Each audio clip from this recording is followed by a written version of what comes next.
మన దేశాన్ని మనం పాలించుకునేటట్టు ఒక రాజ్యాంగం రాసుకొని సర్వసత్తా కలిగిన దేశంగా చెప్పుకున్న రోజే 26 జనవరి జెండా వందనం. అంత గొప్ప దినం, దేశ పండుగ ఎట్లా జరిగింది, ఎక్కడెక్కడ ఏ చిత్రాలు జరిగినాయి అనేది ఒక్కసారి గిర్న తిరిగి చూసేద్దాం. దేశ ప్రథమ పౌరురాలు రాష్ట్రపతి ద్రౌపది ముర్ము మేడం, ప్రధానమంత్రి మోడీ సారు, సెంట్రల్ సర్కార్ పెద్దలంతా ఢిల్లీ కర్తవ్య పథలో 3 రంగుల జెండా ఎగిరేసి వందనం చెప్పిండ్రు.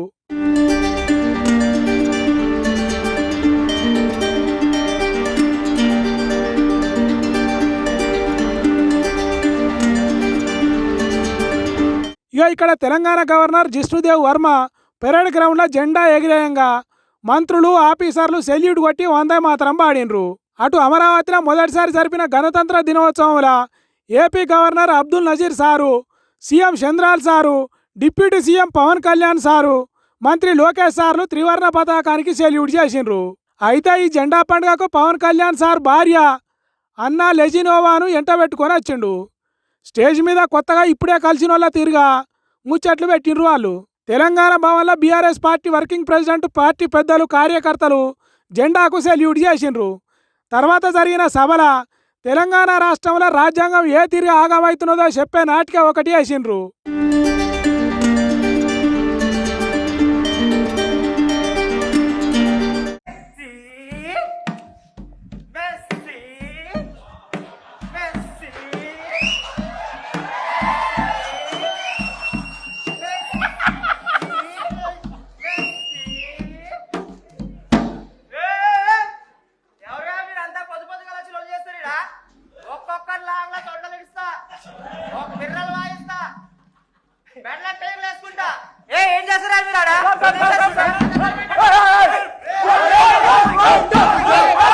రాజకీయాల ముచ్చట్లు ఇట్లుంటే ఇవాళ ఇక్కడ చూడండి, 3 రంగుల జెండాకు వందనం ఏ తీరుగా చేసిండ్రో.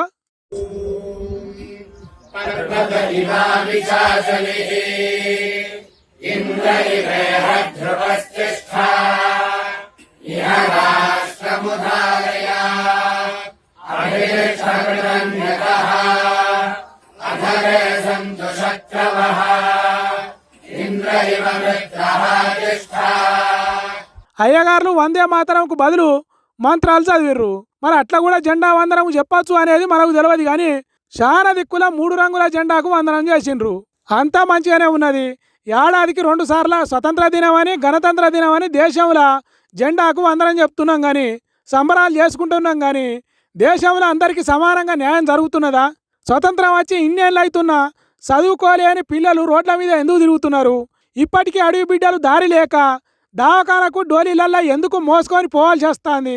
మనుషులను మనుషుల తిరిగా చూడకుండా కులం పేరుతోనో మతం పేరుతోనో ఎందుకు చిన్నచూపు చూస్తున్నారు? వీటన్నిటిని దేశంలో రాసపండు తీరుగా పెంచే రాజకీయ లీడర్లు సమాధానం చెప్పాలి.